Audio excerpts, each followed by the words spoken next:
हमें पुत्र प्राप्ति का वरदान दे दीजिए प्रभु।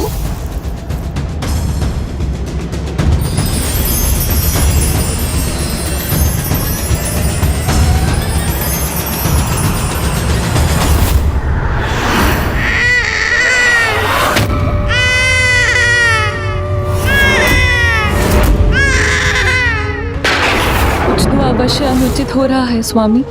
आप कहाँ उलझे हुए हैं? क्या ये आपकी ही किसी लीला का भाग है? क्योंकि मुझे ऐसा आभास हो रहा है जैसे आप लौटने ही नहीं वाले। अब मैं क्या करूं स्वामी? सर्वप्रथम मुझे अशुभ संकेत प्राप्त हुए और अब रह रह कर शिशु स्वर मेरे कानों में पड़ रहा है। इन सभी का क्या अर्थ है?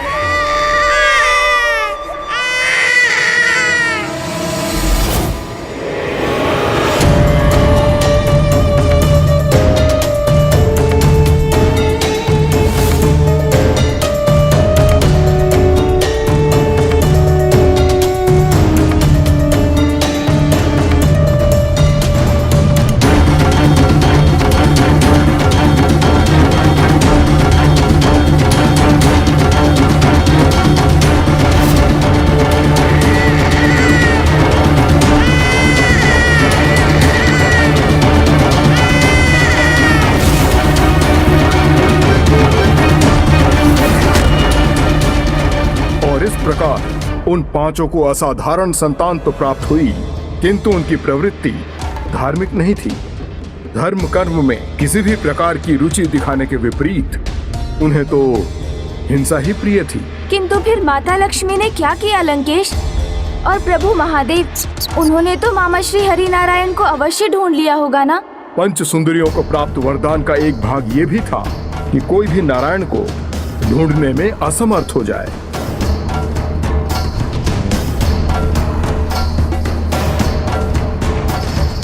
हमें पुत्र प्राप्ति का वरदान दे दीजिए प्रभु।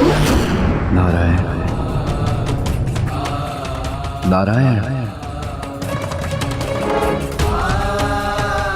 नारायण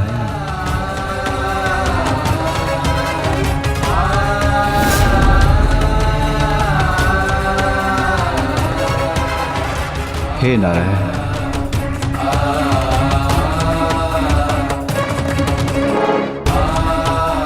नारायण नारायण नारायण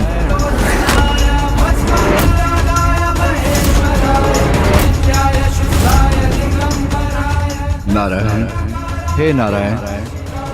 जहां एक ओर मेरे प्रभु महादेव अत्र तत्र सर्वत्र श्री हरिनारायण को ढूंढने में व्याकुल थे, वहीं दूसरी ओर पंच सुंदरियां श्री हरिनारायण की सेवा शुश्रा में लगी थी। किंतु उन्होंने तो वास्तव में अपने छलपूर्ण प्रेम से श्री हरिनारायण को बंधक ही बना लिया था।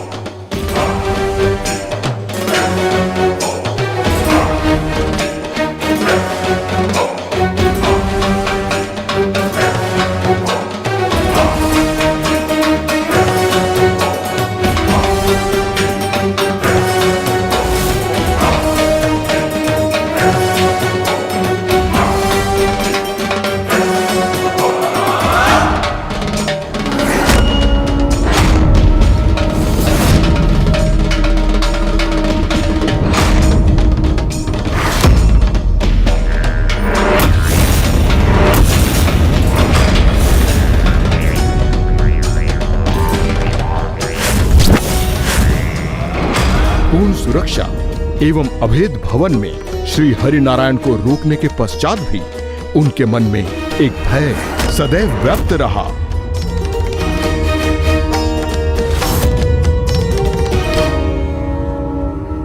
सेनापति, सेनापति!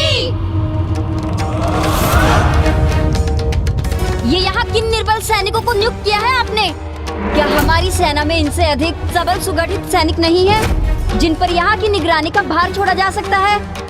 मुझे क्षमा कर दीजिए देवी, मैं अभी इन्हें यहाँ से हटा देता हूँ और सबल सैनिकों को नियुक्त कर देता हूँ। और उन सुरक्षा घेरों का क्या हुआ जिसके निर्माण का आदेश दिया था हमने? समुद्री पाताल के 5 प्रवेश द्वारों को बाधित कर दिया गया है। सागर तल के नीचे जो मुख्य प्रवेश द्वार है उसे ऐसी 2 भारी शिलाओं से ढक दिया गया है जिसे हिलाना असंभव के समान है। और इस भवन के प्रत्येक द्वार पर अधिक से अधिक सैनिक नियुक्त कर दिए गए हैं। आप निश्चिंत रहिए देवी, ना तो यहाँ कोई प्रभु श्री हरि नारायण के समीप आ सकता है और ना ही कोई उन्हें यहाँ से ले जा सकता है।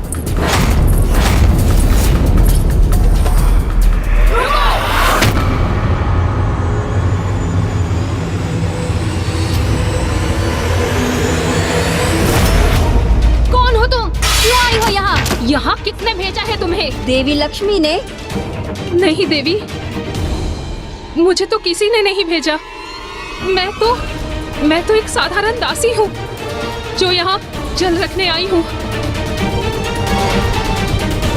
हाँ देवी, ये तो एक सेविका मात्र है और इसे कुछ ही समय पूर्व ही नियुक्त किया गया है। सावधान सेनापति।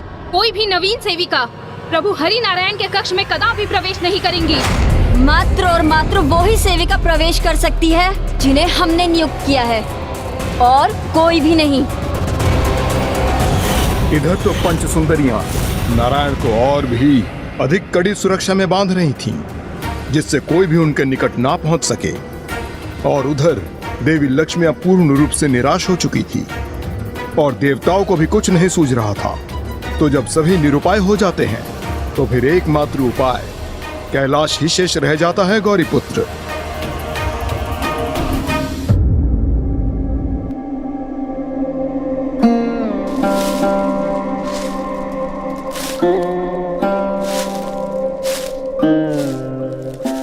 कदाचित स्वामी भ्राता श्री हरि नारायण को ढूंढ ही लाए।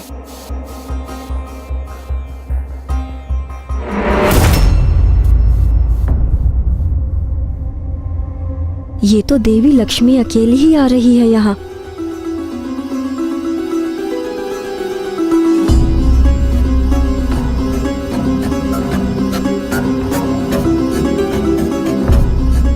अवश्य भैया नारायण की अनुपस्थिति को लेकर अत्यंत चिंतित है देवी लक्ष्मी। देवी प्रणाम माता पार्वती।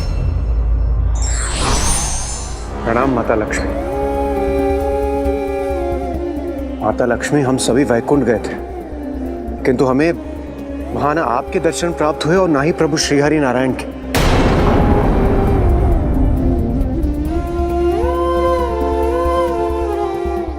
प्रभु कहाँ है माता? हमें उनके दर्शन क्यों प्राप्त नहीं हो रहे? माता, उनके बिना सृष्टि का पालन सुचारू रूप से संपन्न नहीं हो पा रहा है। हाँ माता, कहां चले गए हैं प्रभु श्री हरि नारायण?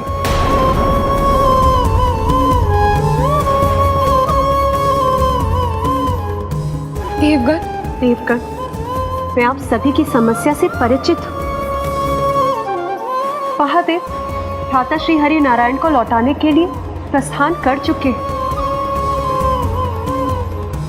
और महादेव अपने आराध्य श्री हरि नारायण को ढूंढ ना सके, ये तो असंभव है। महादेव को अब भ्राता श्री हरि नारायण के निकट पहुंचने से अब कोई नहीं रोक सकता।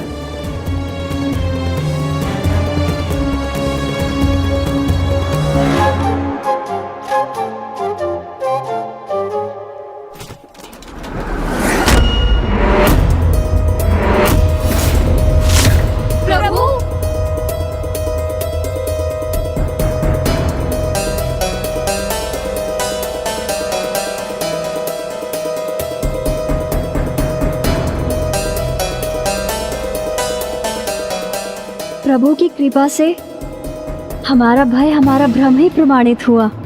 हमारे प्रभु तो यही स्थित है, सर्वथा सुरक्षित है।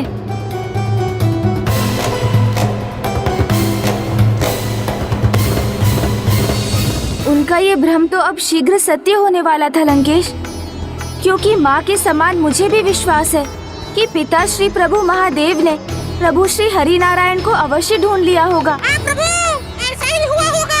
नहीं मूषक महाराज, महादेव के लिए भी श्री हरि नारायण को ढूंढ पाना इतना सरल नहीं था, क्योंकि वो तो सागर तल के नीचे सर्वाधिक दुर्लभ स्थान अर्थात समुद्र पाताल में स्थित थे, और यहाँ प्रभु शिव शंकर शंभु उन्हें संपूर्ण ब्रह्मांड में ही यत्र तत्र सर्वत्र ढूंढ रहे थे।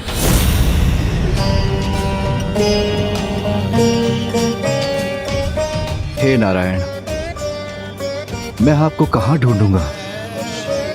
कहाँ हैं आप? कहाँ हैं आप?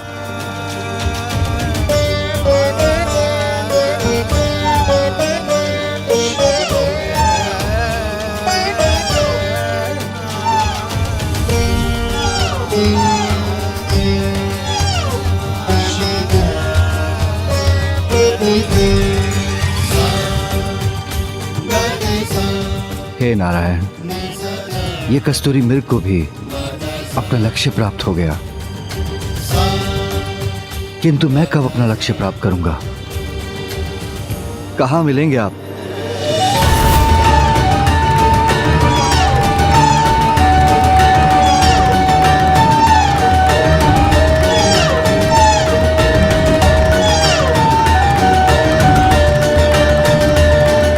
मिल गए नारायण। प्रभु को नारायण कहाँ दिखाई दिए थे? वहाँ तो मात्र कस्तूरी मृग था, जिसे देखकर प्रभु इतने प्रसन्न क्यों हो उठे, जैसे उन्हें अपने उलझन का समाधान प्राप्त हो गया हो। आप नहीं समझे मूषक महाराज, कहीं आपकी बुद्धि भी आपके शरीर के समान छोटी तो नहीं है? रुकिए लंकेश, मैं मूषक जी को समझाता हूँ। आप जल ग्रहण कीजिए ना।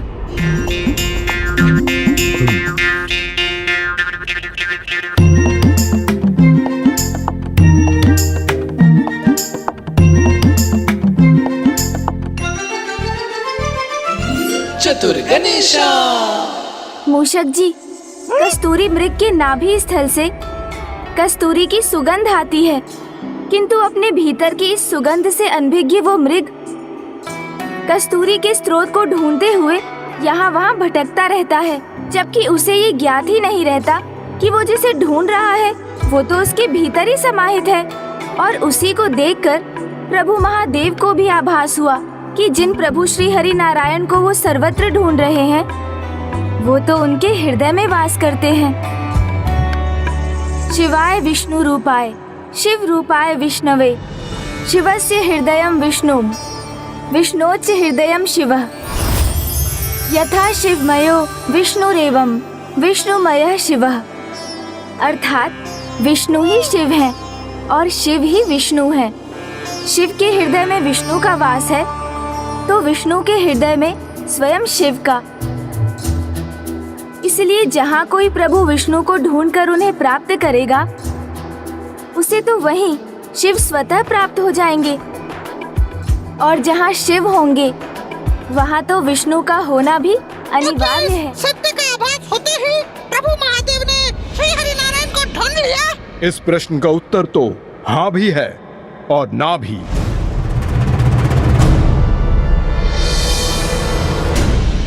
जो मेरे हृदय में वास करते हैं उन्हें सर्वत्र क्यों ढूंढ रहा हूं मैं?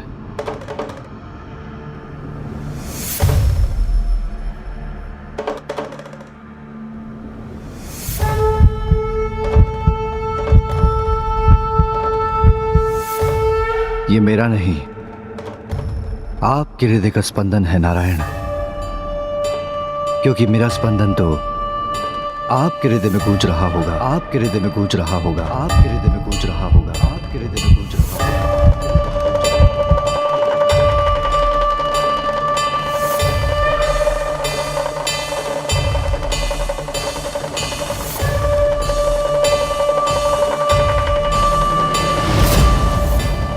ये कैसी ध्वनि है? कौन है यहाँ?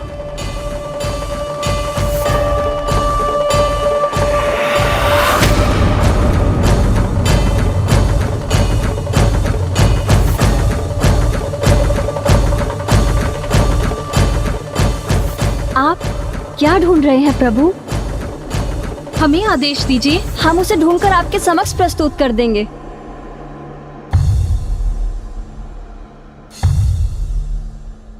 मेरे वक्ष में जो हृदय का स्पंदन गुंजायमान हो रहा है, ऐसा प्रतीत होता है जैसे ये किसी और का है, किंतु किसी और का होते हुए भी बहुत अपना सा प्रतीत हो रहा है।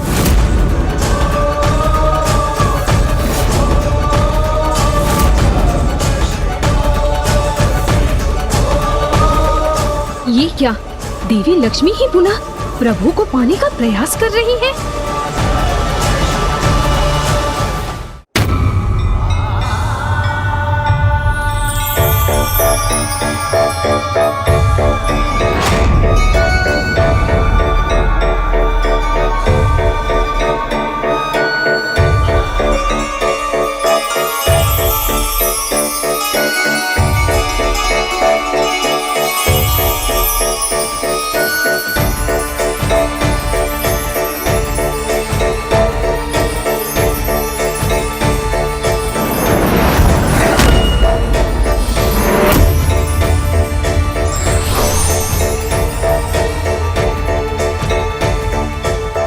नारायण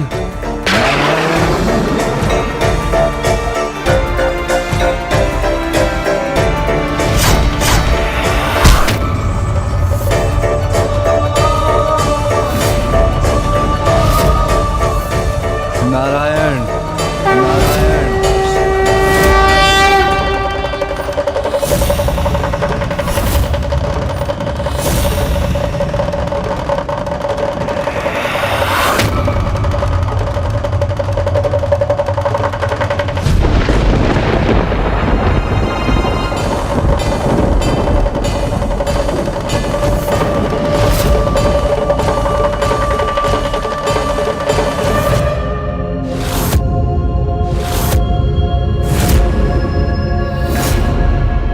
ये स्वर एक परिचित सा आभास क्यों करा रहा है मुझे? ऐसा प्रतीत हो रहा है जैसे मैं इस स्वर से युगों युगों से परिचित हूँ।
ये मैंने क्या कहा अभी?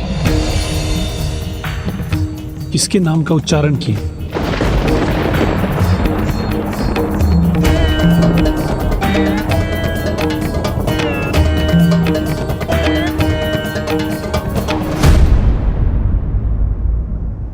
हम महादेव को यहाँ आकर श्री हरि नारायण को ढूंढने नहीं देंगे, क्योंकि यदि वो यहाँ आ गए तो वो प्रभु को अवश्य ले जाएंगे और प्रभु को खोना हम कदाचित स्वीकार नहीं कर सकते।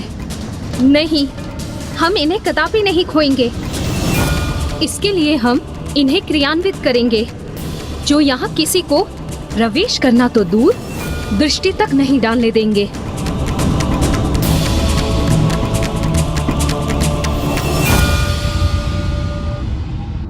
लंकेश, ये किसे क्रियान्वित करने की बात कर रही थी पंच सुंदरियां? अपने अर्थात स्वयं श्री हरि नारायण के पुत्रों को। प्रभु महादेव के विरोध में वो उन शिष्टों का प्रयोग करने जा रही थी। वो अब नन्हे शिशु नहीं रहे थे, अपितु अत्यंत हिंसक और आक्रामक युवा योद्धाओं में परिवर्तित होकर वो तो समस्त जगत को आतंकित करना आरंभ कर चुके थे। किंतु इस बार वो सभी अपनी माता के आदेश पर युद्ध करने के लिए प्रेरित होने वाले थे।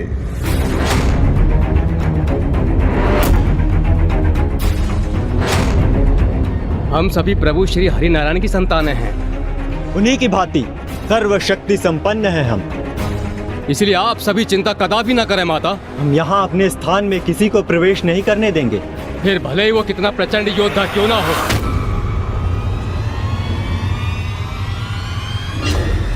हाँ माता, अब चिंता की कोई आवश्यकता नहीं है, क्योंकि ना प्रभु के धनुष से साधे हुए बाण अपने लक्ष्य से भटकता है और ना ही उनके धनुष के हाथ के अंश से जन्मे इस सटीक का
बाण तो हमारी ओर ही आ रहे हैं।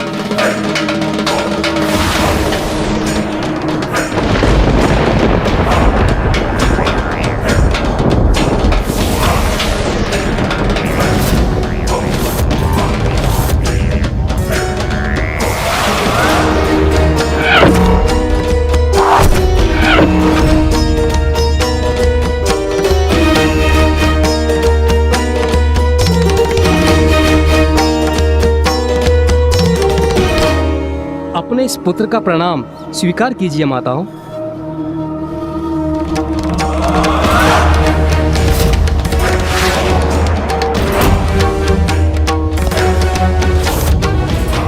ये शूल तो हमारे पुत्र की ओर ही आ रहा है।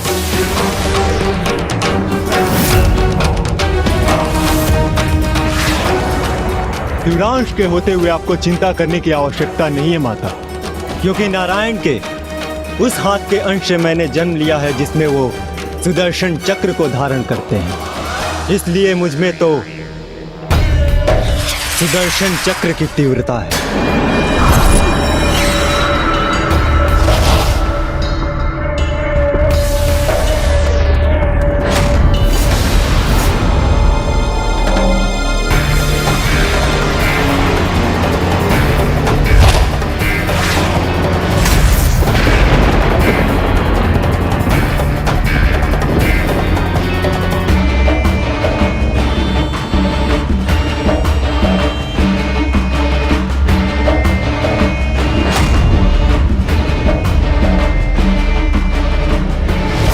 प्रभु श्री हरि नारायण अपने जिस हाथ में गदा धारण करते हैं, मैं उनके उसी हाथ के अंश से जन्मा हूं।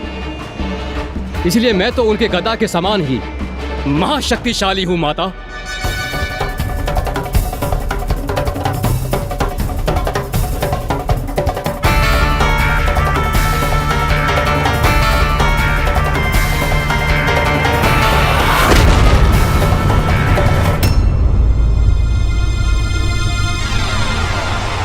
मैं तीक्ष्ण प्रभु के खड़ग वाले हाथ से जन्मा हूं। इसीलिए मैं अपने हाथ के वार से कठोर शिलाओं को भी दो भागों में बांट सकता हूं।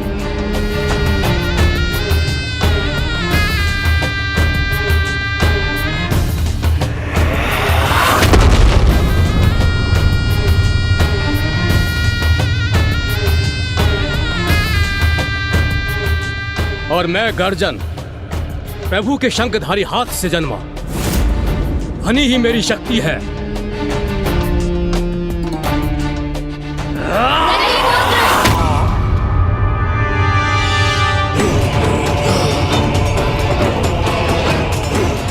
तुम्हें अपनी शक्ति का प्रदर्शन करने की कोई आवश्यकता नहीं, अन्यथा यहाँ पर कोई भी शेष नहीं रहेगा।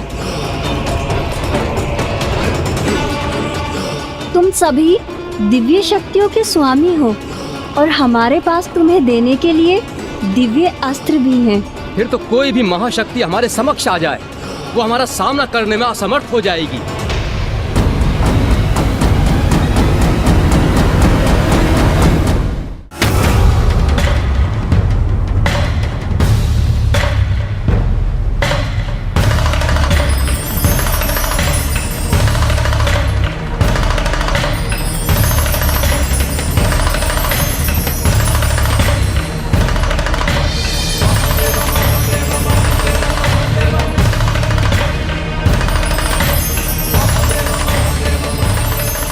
सागर के तल को भेदने के लिए मुझे अत्यंत शक्तिशाली खुरों और विशाल सिंह की आवश्यकता होगी।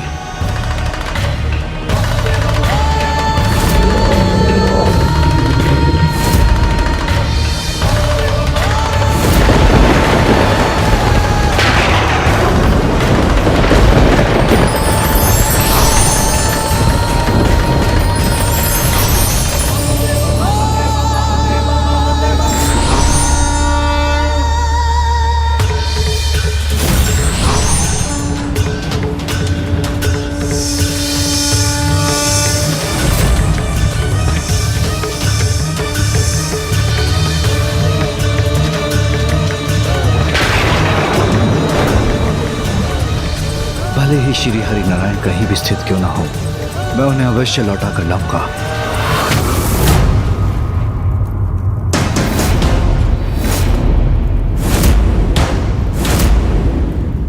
भले ही कोई भी क्यों ना आ जाए, हम उसे पिताजी की परछाई तक भी नहीं पहुंचने देंगे। नहीं पहुंचने देंगे। हाँ, नहीं पहुंचने देंगे।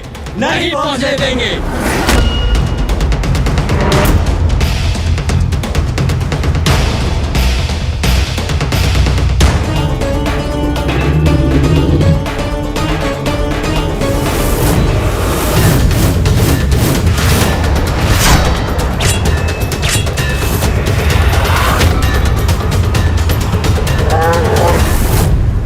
अर्थात लंकेश अब भीषण युद्ध छिड़ने जा रहा था श्री हरि नारायण के पुत्रों और प्रभु महादेव के वृषभ अवतार के मध्य। गौरी पुत्र, मेरे प्रभु शिव शंकर शंभु को इसकी चिंता नहीं थी कि उनके समक्ष कैसी चुनौती प्रस्तुत होने वाली है। उन्होंने नारायण को ढूंढने के एकमात्र ध्येय से ही सागर में प्रवेश किया।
अवश्य श्री हरि नारायण सागर तल के निकट ही स्थित हैं।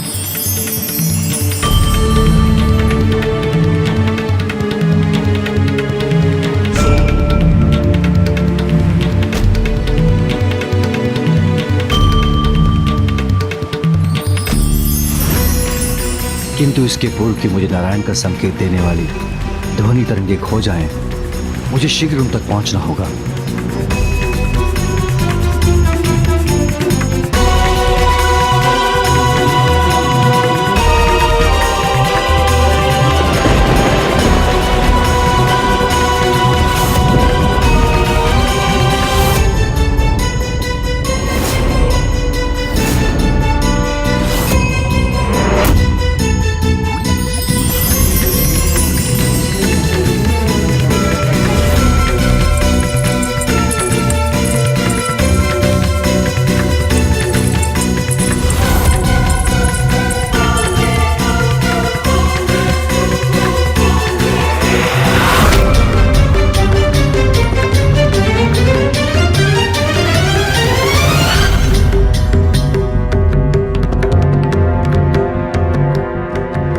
कर रहे हैं प्रभु? वो अपने स्थान से उठ क्यों गए? प्रभु का इतना अनमना होना तो हमारे लिए चिंता का विषय है।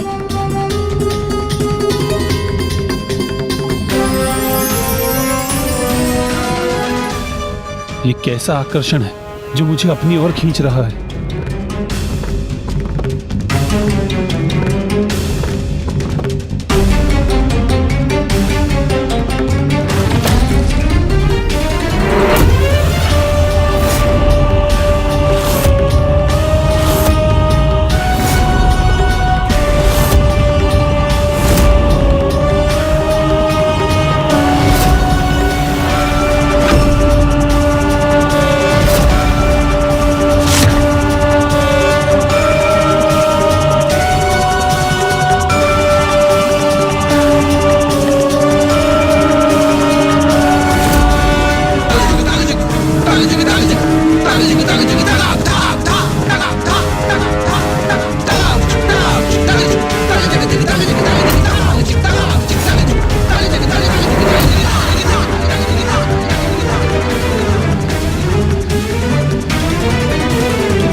प्रभु ने हमारी ओर देखा तक नहीं।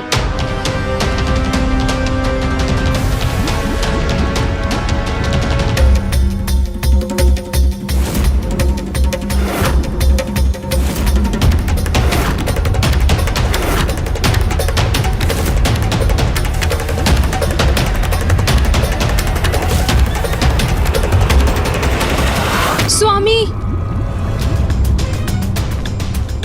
आप फलहार के समय बाहर कहाँ जा रहे हैं प्रभु?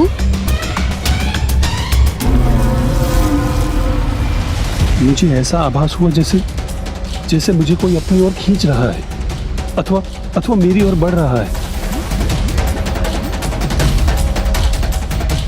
यहाँ की सुरक्षा को भेद कर प्रभु तक कौन बढ़ सकता है? हमें प्रभु के समक्ष चिंतित नहीं दिखना चाहिए, अन्यथा उन्हें हम पे संदेह हो जाएगा।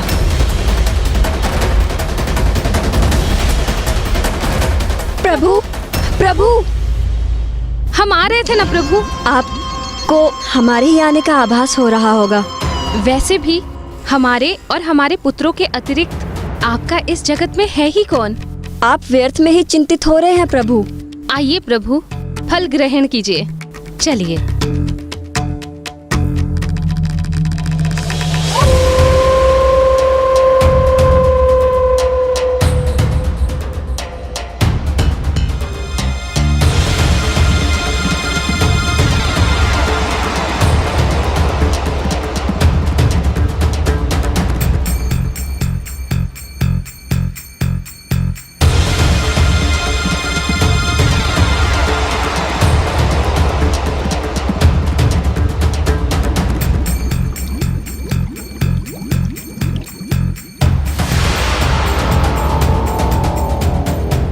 प्रभु के इस चिंताजनक व्यवहार का तो एक ही कारण संभव है। अवश्य ही महादेव उन्हें यहाँ ढूंढते हुए आ रहे हैं, अथवा उन्होंने ही किसी को भेजा है यहाँ पर। तब तो हमने अपने पुत्र को क्रियान्वित करके सर्वथा उचित ही किया है। हमारे पुत्र यहाँ किसी के आगमन को तो रोक सकते हैं, किंतु इन्हें यहाँ से प्रस्थान करने से रोकने के लिए कोई व्यवस्था अवश्य करनी होगी। तब तो हमें प्रभु को ऐसे स्थान पर स्थित करना होगा जहाँ पर किसी का भी आभास उन तक ना पहुँच सके।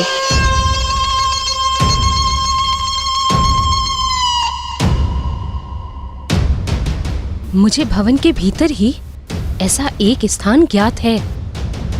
उचित है ये। भवन के भीतर की स्थिति हम संभाल लेंगे और हमारे पुत्र यहाँ आ रहे हर व्यक्ति को रोककर बाहर की सुरक्षा सुनिश्चित करेंगे।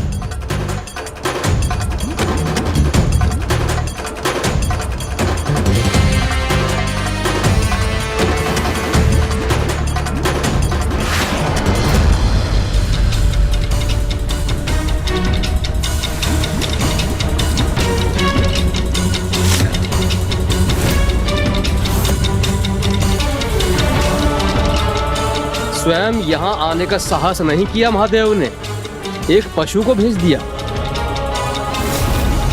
ये जो भी हो, इसे तो मेरी सेवक मीन ही पल भर में निगल जाएगी।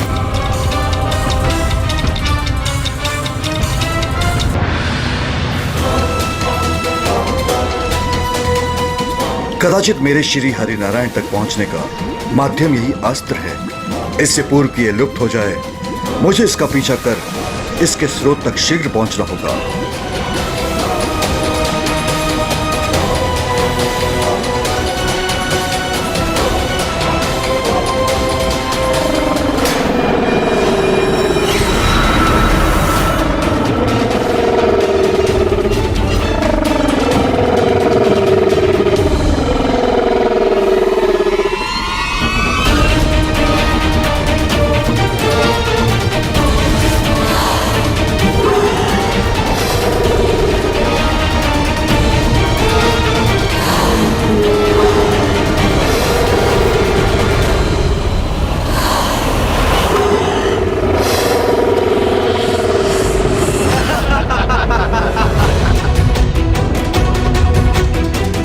ज्ञात था मुझे कि मेरी सेवक मीन पलक झपकते ही इससे निकलकर महादेव के इस पशु का अंत कर देगी। चलिए भ्राताओं, अब हमें यहाँ स्थित रहने की कोई आवश्यकता नहीं। आओ हम चलकर अपनी माताओं को सूचित करें कि उनकी चिंता के कारण को हमने यहाँ पहुँचने से पूर्व ही मिटा दिया।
ये कैसा मायावी पशु है जिसने अपना आकार परिवर्तित कर बलधर की शक्तिशाली मीन का अंत कर दिया।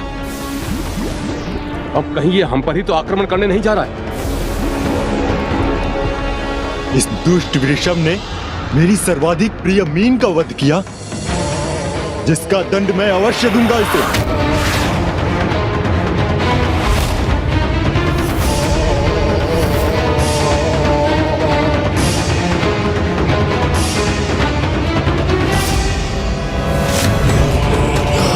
आता बलधर, जब आपका यह भाई यहीं से उसका विनाश कर सकता है तो आपको स्वयं वहां जाने की क्या आवश्यकता। मेरा विश्वास कीजिए भ्राता, अब मैं जो भी करूंगा उसे देखकर आपको अपार आनंद आएगा। मेरे शूल के प्रहार से इस वृषभ का अंत निश्चित है।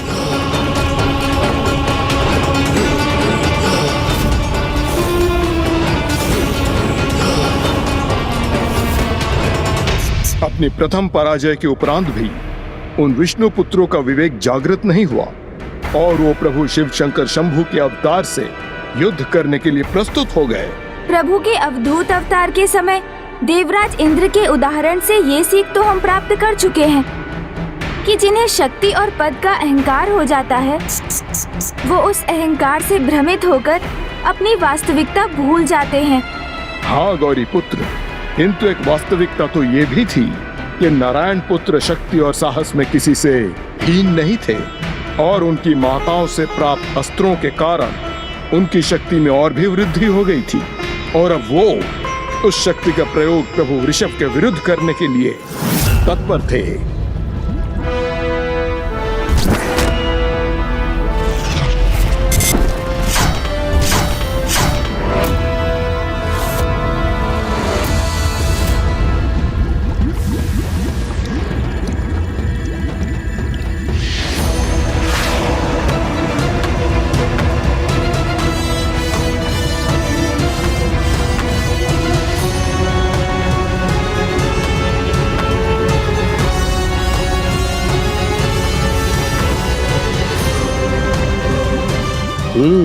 तो वहां है वो दुस्साहसी वृषभ।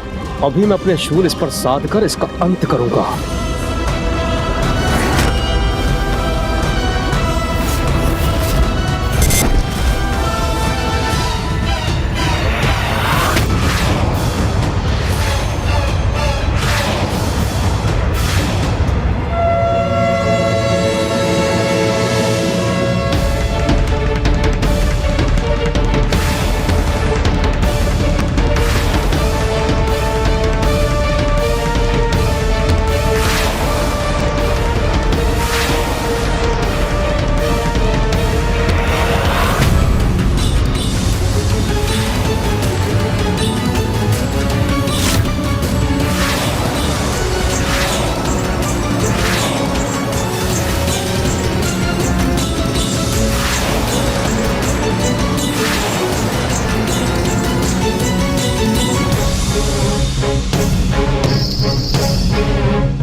चिंता मत करो भ्राताओं, मेरे शूल उसके नेत्रों की दृष्टि को नष्ट कर देंगे और फिर वो कहीं भी जाने में असमर्थ होकर सागर तल पर गिरेगा। तब भ्राता बलधर आप अपनी मीन के अंत का प्रतिशोध लेंगे।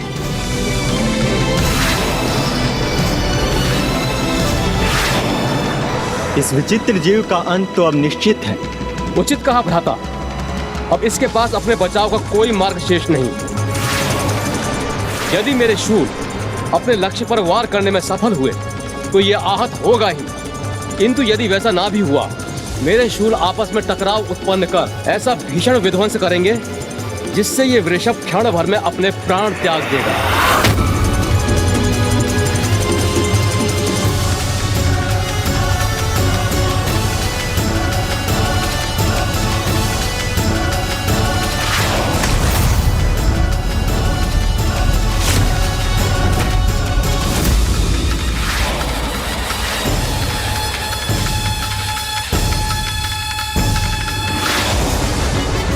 विश्वास नहीं होता, मेरे दोनों शूल की दिशा परिवर्तित कर दी इस वृषभ ने।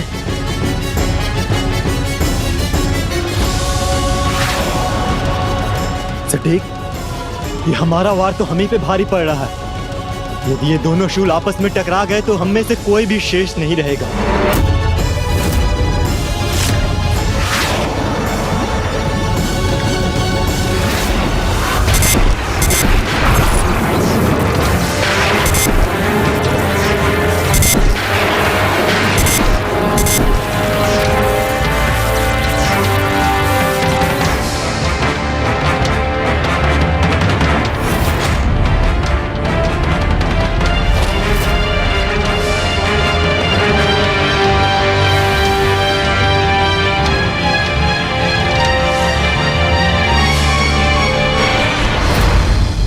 तुमने तो कहा था मुझे प्रतिशोध प्राप्त होगा, आनंद आएगा, किंतु इस दृश्य से तो मैं तनिक भी आनंदित नहीं हुआ। अपितु मेरा क्रोध और बढ़ता जा रहा है।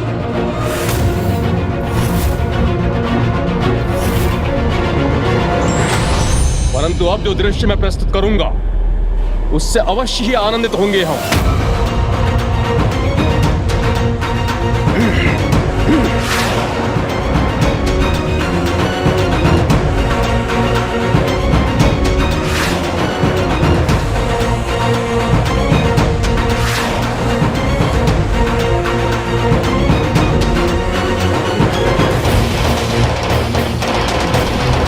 हे नारायण, मैं कहाँ जाऊं? मुझे उचित दिशा निर्देश दे प्रभु।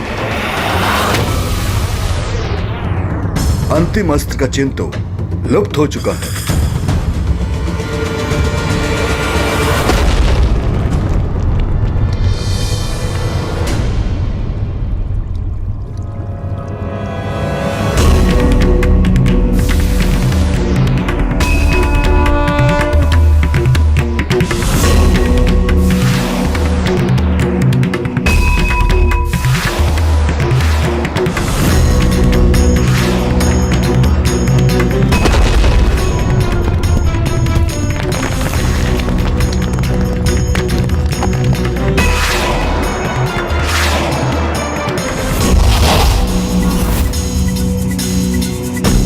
तुम्हारे शूल प्रहार से तो ये विचित्र प्राणी सुरक्षित बच गया, किंतु अब ध्वस्त होते इन पर्वत के शिलाखंडों से कैसे बचा पाएगा अपने आप को?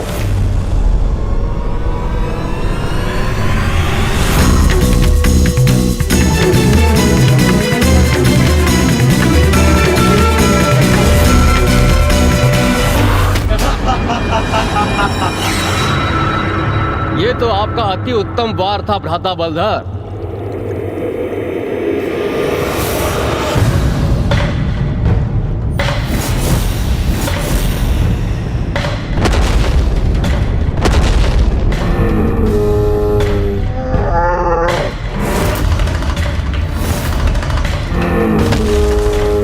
ऐसी क्या शक्ति है इसमें जो बार बार हमारे वारों से सुरक्षित हो रहा है? इसकी शक्ति तो जैसी भी हो, यहाँ कदापि नहीं पहुंच पाएगा।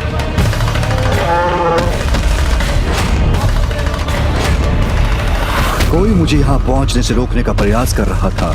अर्थात ये निश्चित है कि श्री हरि नारायण यहीं कहीं इस समुद्र तल के नीचे पाताल में ही स्थित है, और पाताल पहुँचने का यही एकमात्र मार्ग दिखाई देता है।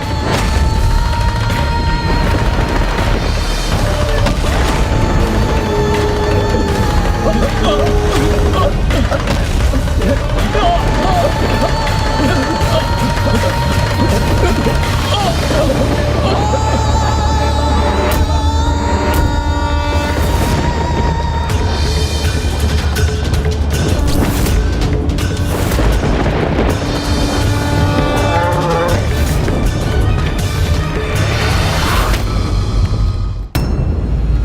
संकट निकट है, इसलिए हमें जो भी करना है शीघ्र ही करना होगा। यदि ये महादेव है जिनका आगमन यहाँ हो रहा है और यदि हमारे पुत्र उन्हें रोकने में असमर्थ हो गए तो उनकी मात्र एक झलक पाकर ही प्रभु श्री हरि नारायण को सारी स्मृति लौटाएगी। श्री हरि नारायण पुनः देवी लक्ष्मी के पास लौट जाएंगे और हम ऐसा कदापि नहीं होने दे सकते।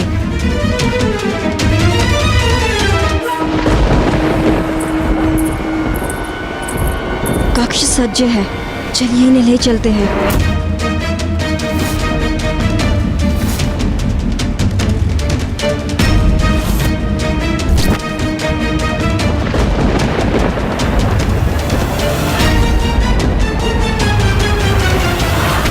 मुझे ऐसा आभास क्यों हो रहा है कि हम पर कोई आक्रमण करने का प्रयास कर रहा है?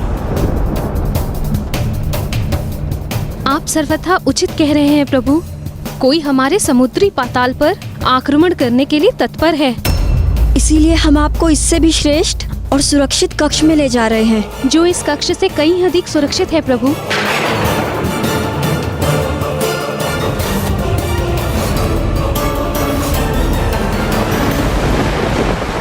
किंतु यदि कोई हम पर आक्रमण कर रहा है तो मुझे उसका सामना करना चाहिए। आपको ऐसा करने की आवश्यकता नहीं प्रभु। हाँ प्रभु, इसकी कोई आवश्यकता नहीं। आपके पराक्रमी पुत्र हमारी रक्षा के लिए तैयार हैं। क्या आपको उनकी शक्ति और साहस पर विश्वास नहीं? अभी तो आपने कहा कि हमारे पुत्र इतने पराक्रमी हैं कि वो किसी भी शक्तिशाली सेना को पराजित कर सकते हैं। मुझे अपने पुत्रों पर पूर्ण विश्वास है, इसीलिए मुझे किसी सुरक्षित कक्ष में जाने की कोई आवश्यकता नहीं।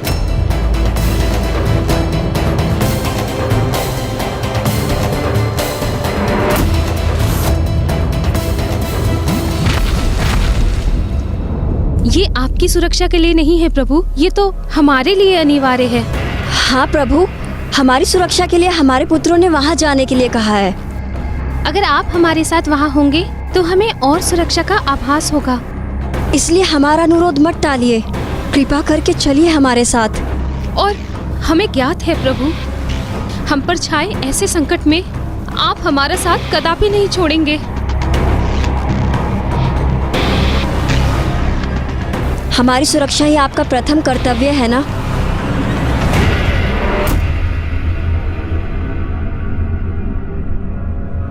उचित है, आपकी सुरक्षा मेरा प्रथम दायित्व है।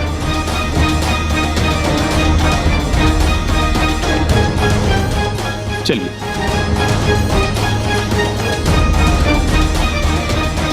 वो 500 रुपया तो प्रभु से वही करवा रही थी जो वो चाहती थी। जैसे मैंने पूर्व में भी कहा था, जो सभी के साथ छल करते हैं, अब पंच सुंदरियां उन्हीं को ही छल रही थीं।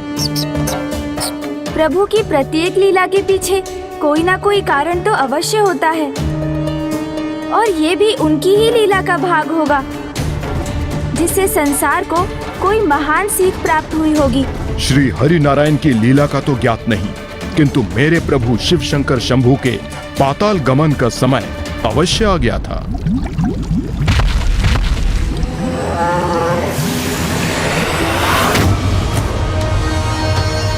समय आ गया है, मुझे अब अपनी ध्वनि शक्ति का प्रयोग कर इसका अंत करना होगा। नहीं भ्राता, अभी नहीं, क्योंकि तुम्हारी ध्वनि से यही नहीं बल्कि हमारे आसपास सब कुछ नष्ट हो जाएगा।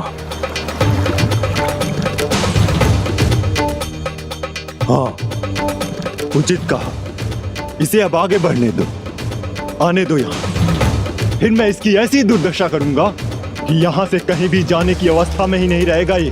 नहीं भ्राता, उसने मेरे वार को सर्वप्रथम विफल किया था, इसलिए उसको नष्ट करने का अधिकार तो मेरा है। आप दोनों को यह अवसर प्राप्त हो चुका है, इसलिए अगला वार मैं उस पर करूंगा।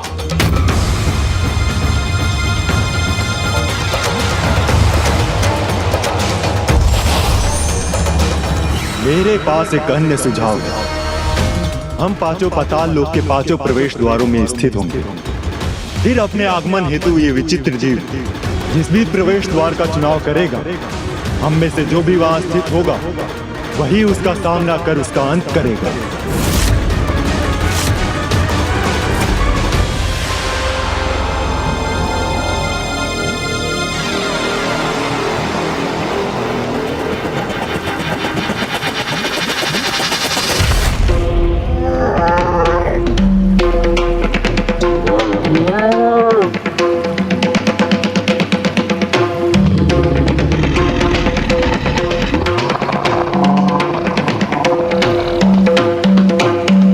यहाँ तो प्रवेश करने के ये 5 द्वार हैं।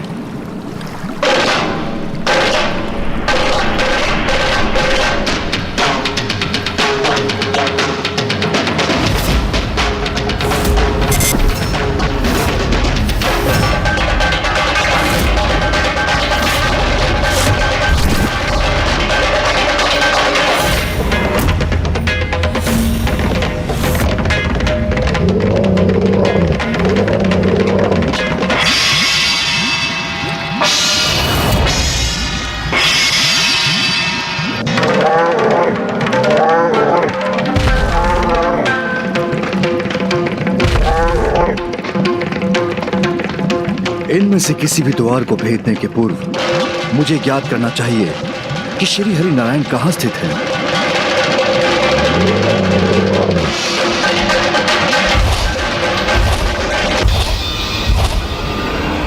उनकी स्थिति का तो आभास हो रहा है मुझे, किंतु वो यहाँ कहाँ है? हे नारायण, आप कहाँ हैं? हे नारायण, आप कहाँ हैं? हे नारायण, आप कहाँ हैं? नारायण, आप कहाँ हैं?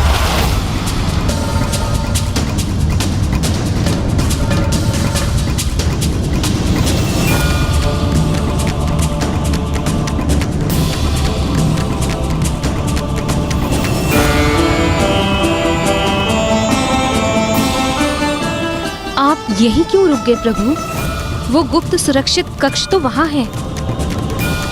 हाँ, भवन के नीचे, उन सीढ़ियों के अत्यधिक नीचे के स्तर पर। वो मैं। स्वामी चलिए, आप पुनः क्यों रुक गए थे स्वामी? मुझे ऐसा आभास हुआ जैसे मुझे किसी ने पीछे से पुकारा हो। प्रभु, भवन के इस भाग में तो के पुत्रों के अतिरिक्त अन्य कोई भी प्रवेश नहीं कर सकता। फिर किसी का स्वर आप तक पहुंचने का तो प्रश्न ही नहीं उठता। और हम जिस नवीन कक्ष में प्रवेश कर रहे हैं प्रभु, वहाँ तो वायु का कण भी हमारी अनुमति से ही प्रवेश कर सकता है। वहाँ किसी भी प्रकार की भारी ध्वनि आप तक नहीं पहुँचेगी, इसलिए आपके अशांत होने का कोई भी कारण शेष ही नहीं रहेगा। किंतु जब हमारे पुत्रों ने हम पर छाए संकट को समाप्त कर ही दिया है और ये भवन का भी कंपित होना समाप्त हो गया है, तो हमें किसी सुरक्षित कक्ष में जाने की आवश्यकता ही क्या है? किंतु हम तब तक तो पूर्ण रूप से निश्चिंत नहीं हो सकते ना प्रभु, जब तक हमारे पुत्र स्वयं आकर हमें आश्वस्त ना कर दे। हाँ प्रभु। और कुछ समय से आप भी अधीर हो रहे हैं। वो एकदम शांत कक्ष है, जहाँ कोई भी बाहरी ध्वनि भीतर नहीं पहुँच सकती। आपका मन भी शांत हो जाएगा। चलिए प्रभु, हम वहीं चलते हैं। कदाचित यही उचित रहेगा। चलिए।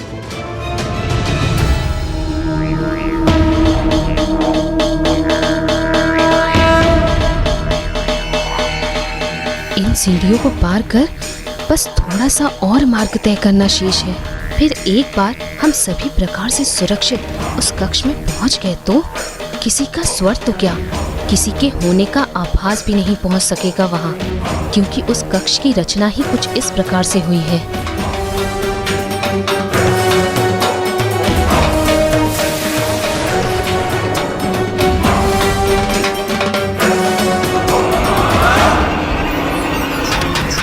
अब तो प्रतीत होता है मेरे मन का स्वर मेरे प्रभु श्री हरि नारायण तक नहीं पहुंच रहा है। कैसे ढूंढूं प्रभु श्री हरि नारायण को? किंतु इतना तो निश्चित है, नारायण इस भवन के भीतर ही है, किंतु कहां? उसका उत्तर भी इसके भीतर ही छुपा है। अब ये आगंतुक पशु जिस भी द्वार से प्रवेश करने का प्रयास करेगा, वहीं पर इसका अंत भी होगा।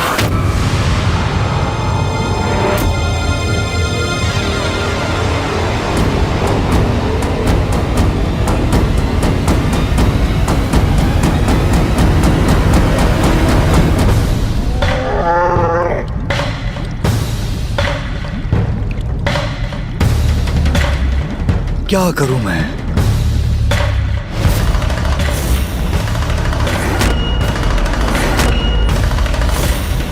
महादेव, मेरे डमरू का नाद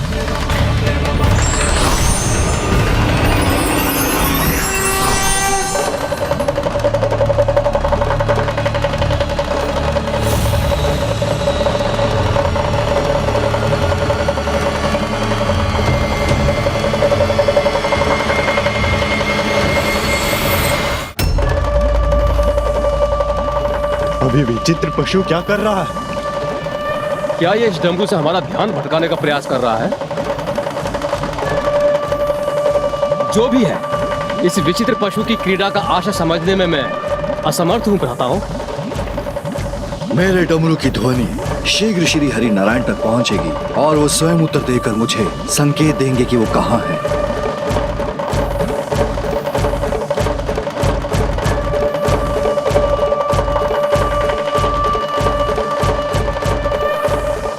डमरू का नाद अर्थात महादेव निकट ही है। नहीं, किसी भी प्रकार से उनकी भेंट श्री हरि नारायण से नहीं होने देंगे। श्री हरि नारायण ने भी उन्हें देख लिया तो कदाचित इससे उनका स्मरण पुनः लौट सकता है।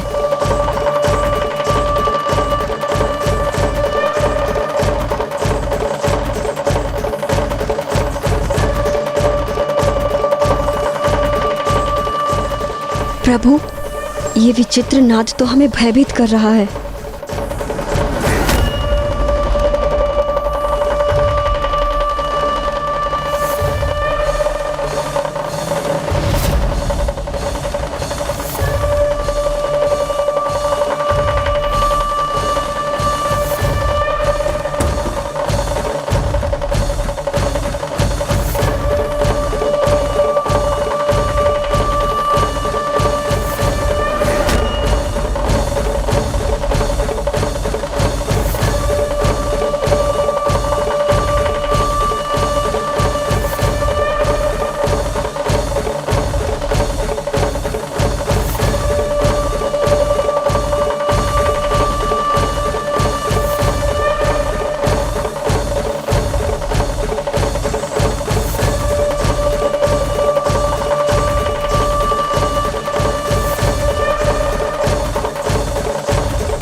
कैसा विचित्र नाद उत्पन्न कर रहा है इसका डमरू?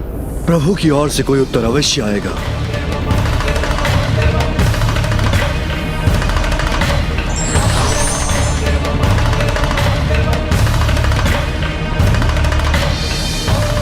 मेरे डमरू द्वारा उत्पन्न ध्वनि तरंगों को लौटने पर विवश होना पड़ा, अर्थात नारायण के श्रवण के पूर्व ही बाधित हो गया मेरे डमरू का नाद। किंतु मुझे नारायण के निकट पहुंचने से कोई नहीं रोक सकता।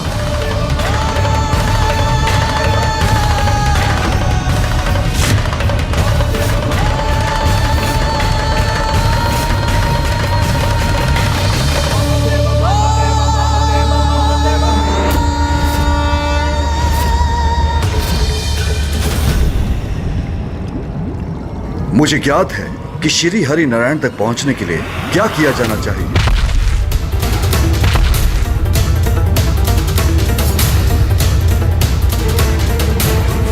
ये विचित्र पशु उत्तेजित हो रहा है, अर्थात हम सभी भ्राताओं को और अधिक सावधान हो जाना चाहिए।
अद्भुत। ये पशु तो बल और बुद्धि दोनों ही रूपों में असाधारण है।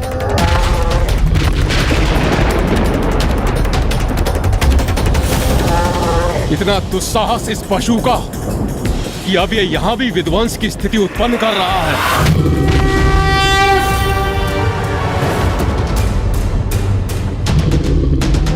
रुक जाओ सैनिकों। इसके लिए तुम सभी को अपना बल प्रयोग करने की कोई आवश्यकता नहीं। इसके लिए तुम मात्र मेरा बल ही पर्याप्त है।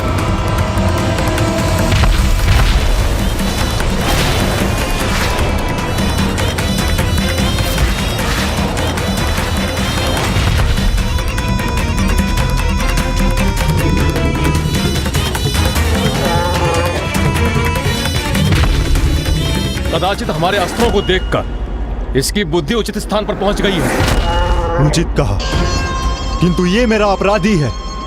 इसे मैं कदापि जीवित नहीं रहने दूंगा। किंतु भ्राता, ऐसा अनूठा जीव आखेट के लिए नहीं, अपितु नियंत्रण के लिए होता है।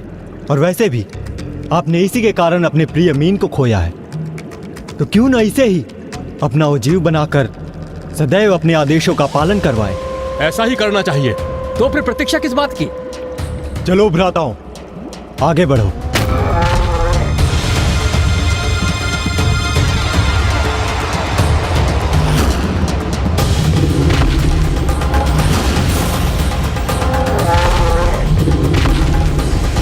सावधान भ्राताओं, ये पशु आक्रमण के लिए आगे बढ़ रहा है।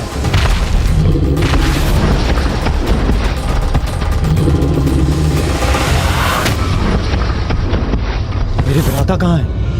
मैं अकेला कैसे रह गया इसके समक्ष?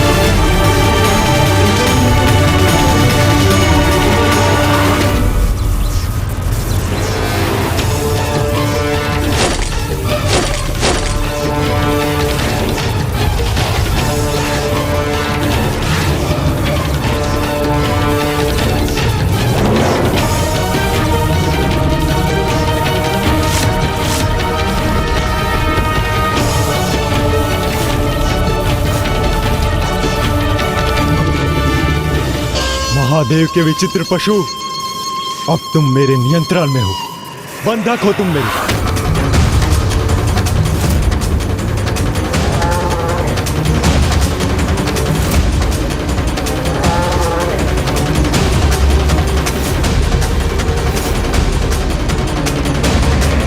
प्रभु, उनके जाल में उलझ गए। कैसे? क्यों? मूषक जी, प्रभु उनके जाल में नहीं, अपितु उन पंच सुंदरियों के पंच पुत्र प्रभु के जाल में उलझ गए थे। प्रभु वृषभ तो स्वयं अपने प्रतिद्वंदियों के द्वारा उस रहस्य को उजागर करने जा रहे थे, अर्थात वे श्रीहरि नारायण पुत्रों के अहंकार का लाभ उठाकर वहां पहुंचने के लिए तत्पर थे जहां स्वयं श्री हरि नारायण स्थित थे। और यही थी प्रभु वृषभ की लीला, जो अब सभी के समक्ष उजागर होने जा रही थी, है ना लंकेश? चलो आगे बढ़ो।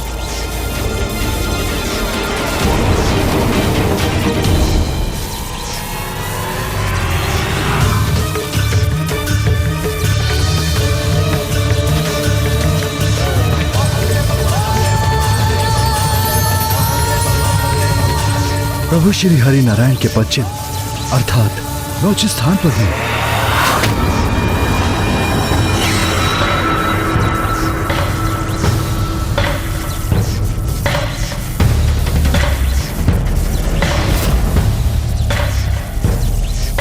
मुझे विश्वास है मैंने आपको ढूंढ ही लिया श्री हरि नारायण। आपके दर्शन हेतु मैं जितना धीर, उत्साहित और भावुक हो रहा हूँ, मुझे पूर्ण विश्वास है आप भी मेरे दर्शन पाकर उतने ही उत्साहित होंगे।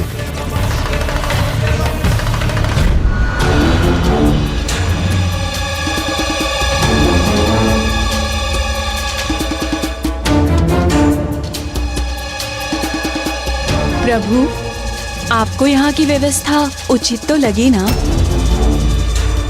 हमने ये सब यहाँ इस कक्ष में विशेष रूप से आपके स्वागत हेतु किया है।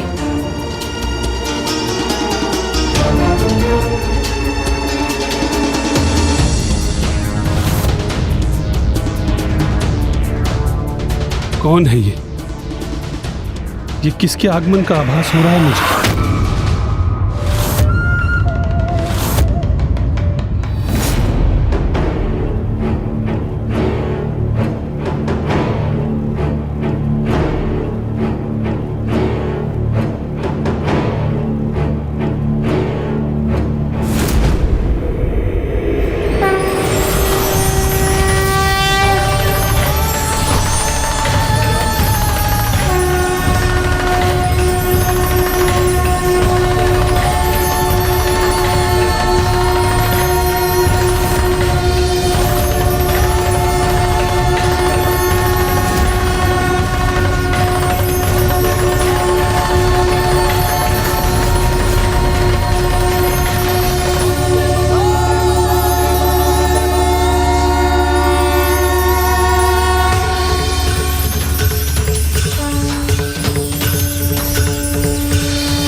ये सभी इस पशु को प्रभु के विशेष कक्ष में क्यों ले आए हैं?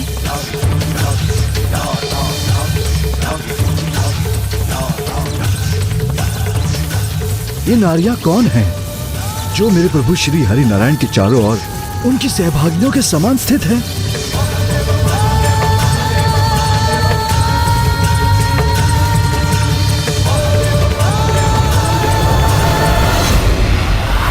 देखिए माताओं, जिसने हमें चुनौती देने का साहस किया, हम उसे ही बंधक बनाकर ले आए।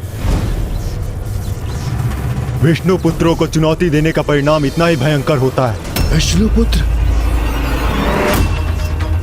ये क्या सुन रहा हूं मैं? माताओं, विष्णु पुत्र अर्थात? मैं आप पांचों की तपस्या से अत्यंत प्रसन्न हूँ। सब कुछ भूलकर आ जाइए हमारे पास, यहाँ तक कि देवी लक्ष्मी को भी। तथास्तु, तथास्तु।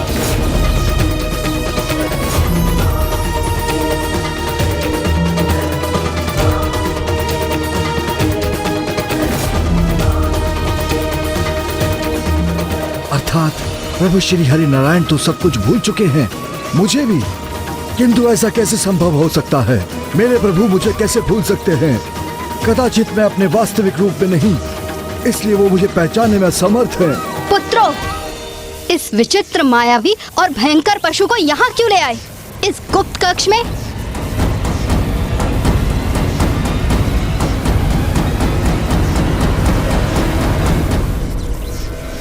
मुझे विश्वास है, मुझे मेरे वास्तविक रूप में देखते ही श्री हरि नारायण मुझे अवश्य पहचान लेंगे। क्या तुम सभी इतना भी समझने में असमर्थ हो कि ये पशु के रूप में कोई भी हो सकता है? ऐसे छद्म वेश में यहाँ किसी का आगमन होगा, इसी बात का तो भय था हमें। और तुम उसे यहीं ले आए, इस गुप्त कक्ष में?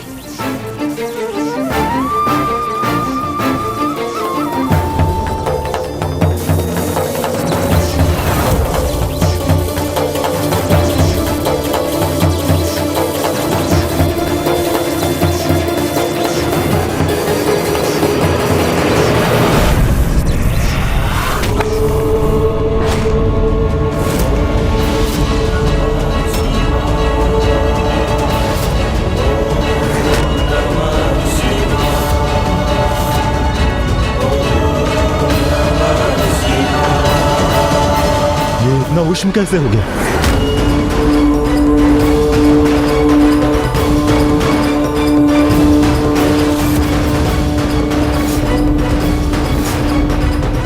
आश्चर्य! ऐसी उष्णता इसमें से कैसे उत्पन्न हुई जिसने इस धातु को ही भस्म कर दिया? हमने तुम्हें सावधान किया था कि इस छद्मवेश में कोई भी हो सकता है। अवश्य ही ये इसकी माया का परिणाम है। देवी उचित कह रही है। कौन है आप? अपने वास्तविक रूप में आइए।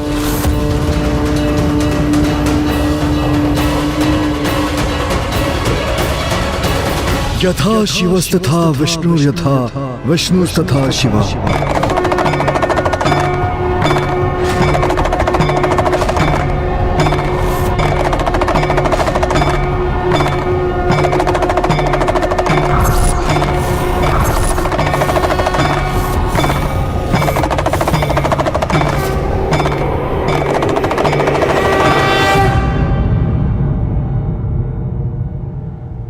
यथा शिवस्तथा विष्णु यथा विष्णुस्तथा शिवा।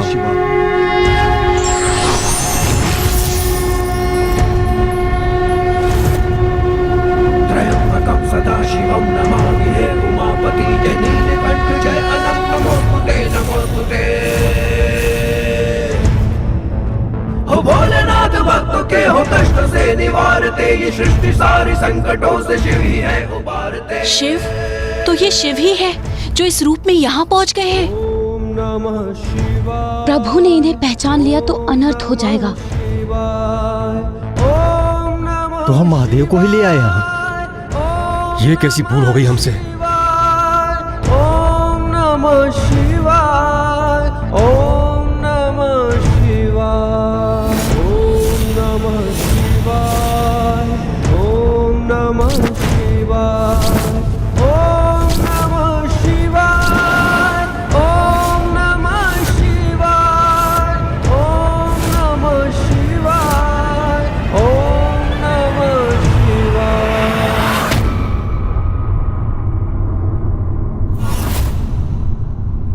शिव शिव शिव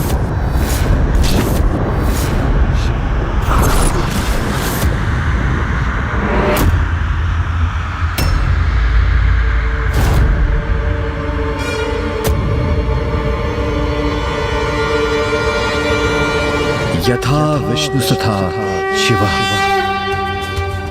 अंतरम शिव विष्णुरमा वनाक्पि न विद्यते।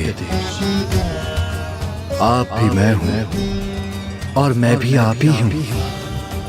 हम दोनों में कोई भेद नहीं।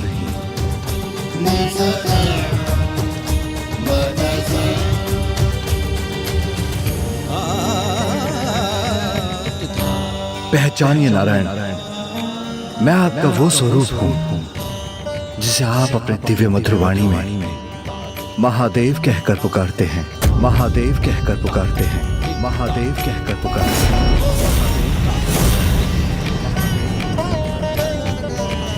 अर्थात जिसकी आशंका थी हमें वही हुआ।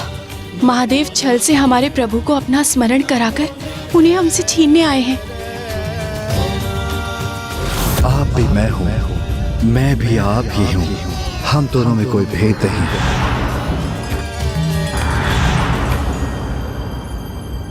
हे श्री हरि नारायण, क्या आप अभी भी मुझे अपने महादेव को पहचानने में असमर्थ हैं?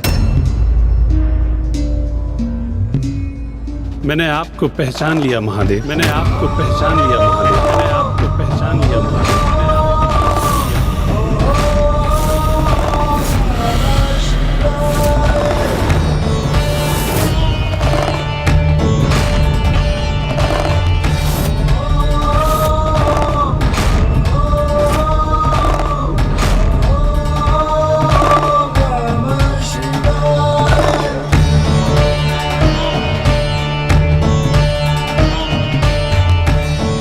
पहचान गए?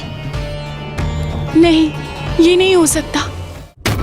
आप साधारण नहीं, अत्यंत दिव्य हैं, वैरागी भी हैं और महायोगी भी। एक अत्यंत प्रचंड योद्धा भी हैं और भोले भी। आपके समक्ष स्थिर रहकर ऐसा आभास होता है जैसे समस्त संसार का तेज आप में ही समाहित है।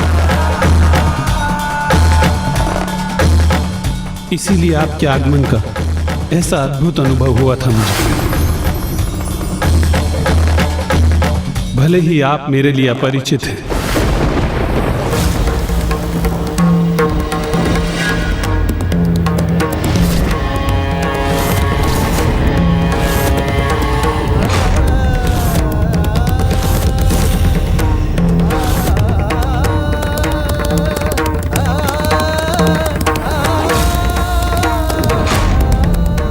किंतु फिर भी ऐसा भाव उत्पन्न होता है कि आपका और मेरा अनंत काल से कोई संबंध है।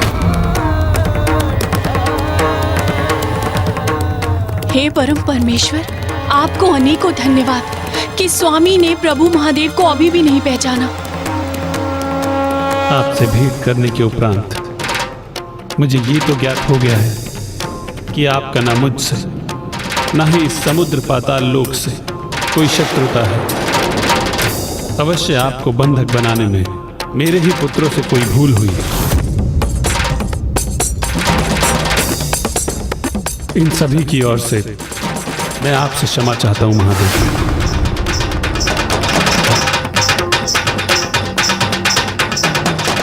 ये तो हमारा सौभाग्य है कि आप जैसे महायोगी के कमल चरण इस पाताल लोक पर पड़े।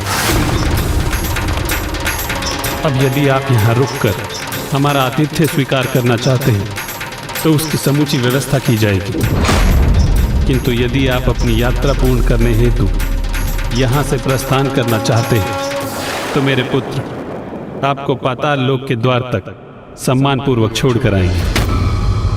नारायण ने मेरी समस्त विशेषताओं को तो पहचान लिया, किंतु मुझे नहीं पहचान सके। ये कैसी विडंबना है। महादेव, आपके दर्शन प्राप्त कर मुझे अत्यंत प्रसन्नता हुई। पुत्रों, ये हमारे अतिथि हैं और जब तक ये यहाँ हैं, इनके सम्मान में कोई कमी नहीं रहनी चाहिए।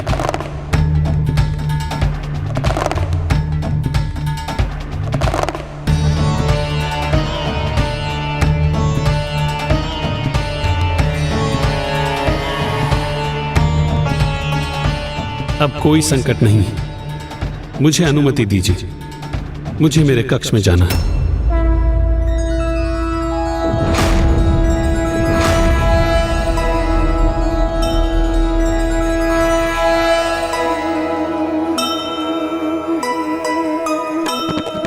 कैसी विडंबना है, कैसी ये लीला,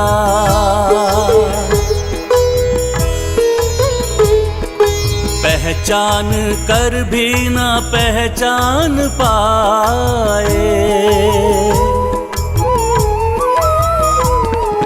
विचलित हैं विष्णु, स्तंभित हैं शिव जी, सामने जो हैं उनको ढूंढते ही जाएं।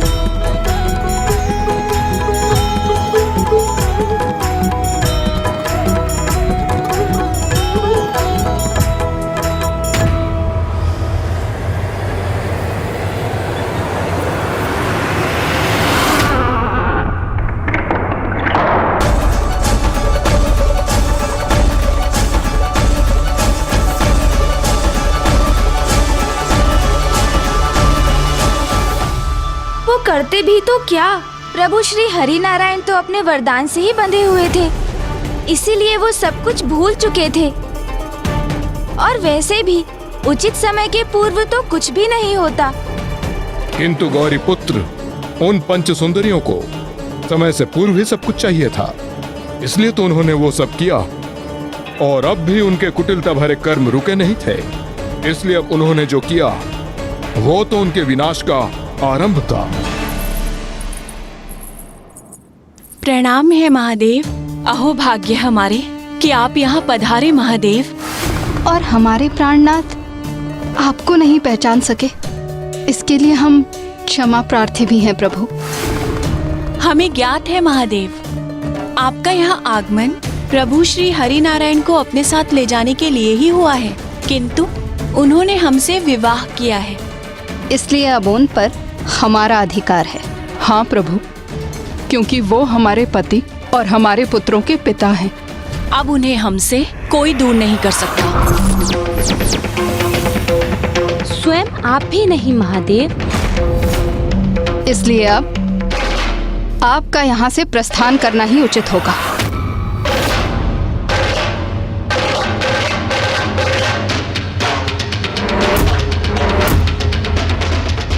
प्रभु, आप ना कुछ कह रहे हैं और ना ही यहाँ से प्रस्थान कर रहे हैं। एवं ना ही आप हमारी ओर देख रहे हैं। आप किस विचार में हैं महादेव? अब आपके समक्ष रिक्त हाथों लौटने के अलावा कोई अन्य मार्ग नहीं है। कुछ तो कहिए प्रभु महादेव।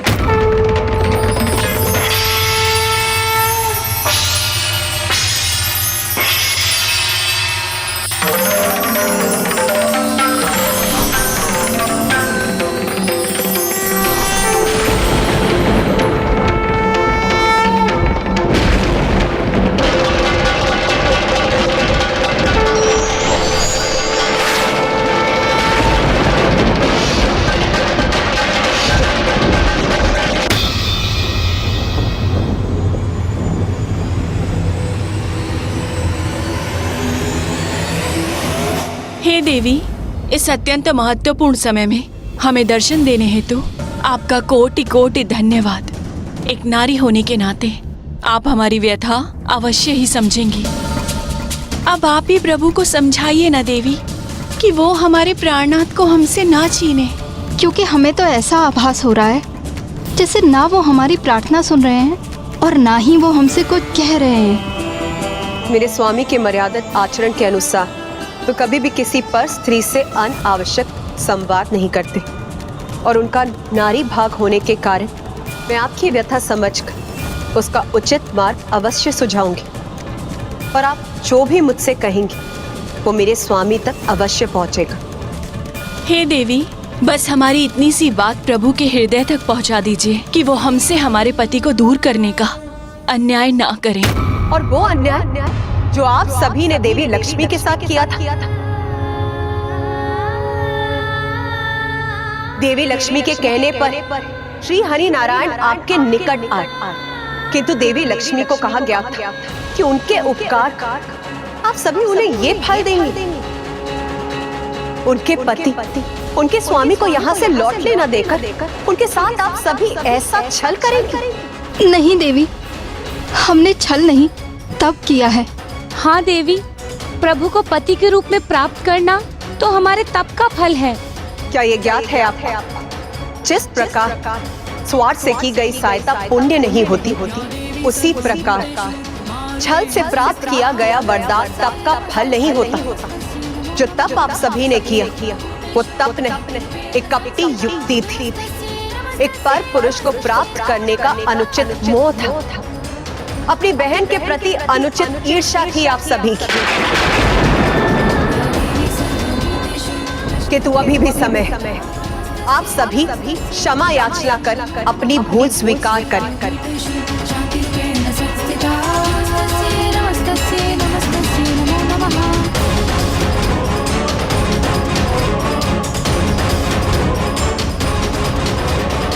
अन्यथा आपके इस छल का अत्यंत भयंकर परिणाम होगा।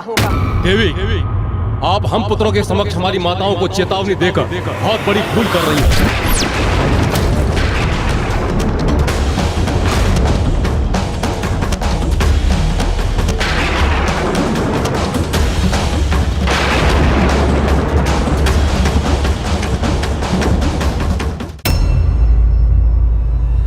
हमारे समक्ष क्रोध प्रदर्शन करने से क्या लाभ देवी? क्योंकि अब ना तो आप और ना ही महादेव हमसे हमारे स्वामी, हमारे प्राणनाथ को दूर करने में समर्थ होंगे। हाँ देवी, क्योंकि जब पूर्व में आपके स्वामी ने इसका प्रयास किया था तो हमारे पुत्रों ने उन्हें बंदी बना लिया था।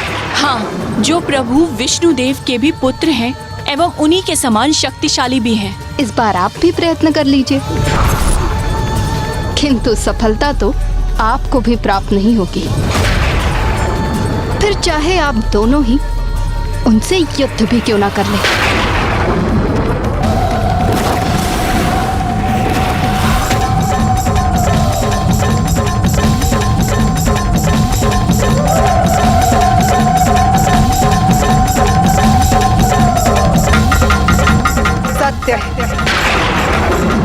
विनाश काले विपरीत बुद्धि। सर्वप्रथम आपने अपना विवेक खोया और अब अपनी जीवा पर भी नियंत्रण खो चुकी हैं आप। बहुत अहंकार है ना आपको अपने पुत्रों की शक्तियों पर।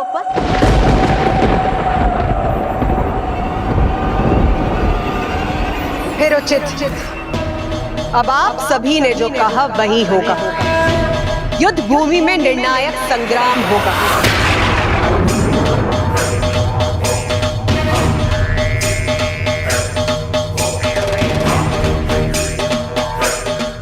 उचित है, तो इस युद्ध हेतु अवस्था भी स्थिर है।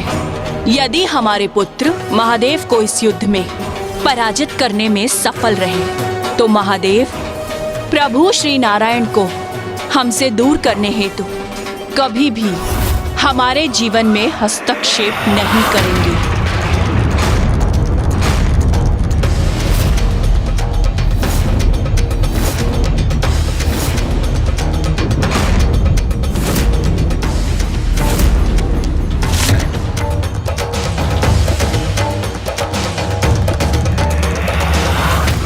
इस प्रकार आरंभ हुआ प्रभु महादेव के वृषभ अवतार और श्री हरि नारायण के 5 पुत्रों के मध्य वो युद्ध, जो वास्तव में धर्म और अधर्म के मध्य एक महायुद्ध था। अकेले प्रभु के समक्ष वो 5 भाई थे। उस अवस्था में भी वो विष्णु पुत्र किसी अन्य से भी सहायता प्राप्त करने उन्हें भी अपने साथ ले आए।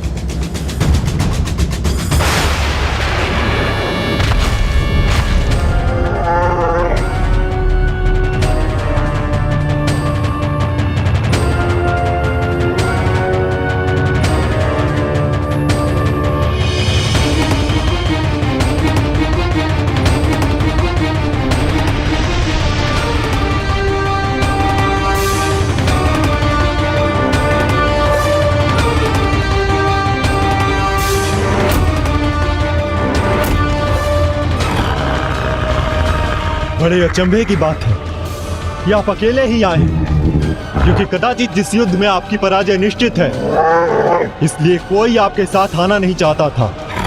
किंतु हम तो अपने साथ आसुरी बवंडर लाए हैं।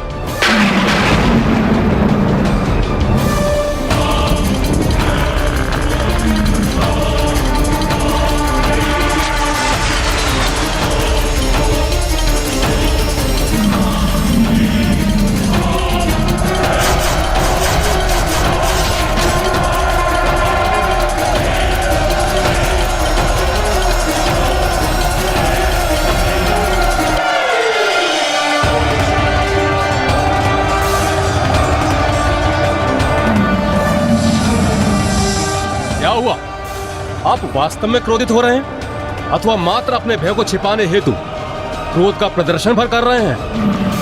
कदाचित अपने समक्ष इतनी विशाल सेना को देखकर विचलित हो उठे हैं आप।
जो भी हुआ, किंतु हमारे लिए ये शुभ संकेत है।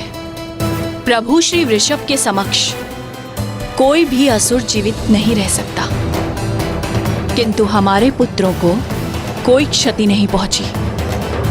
इसीलिए ये तो स्पष्ट है कि हमारे पुत्र असाधारण हैं, वे अपराजय हैं।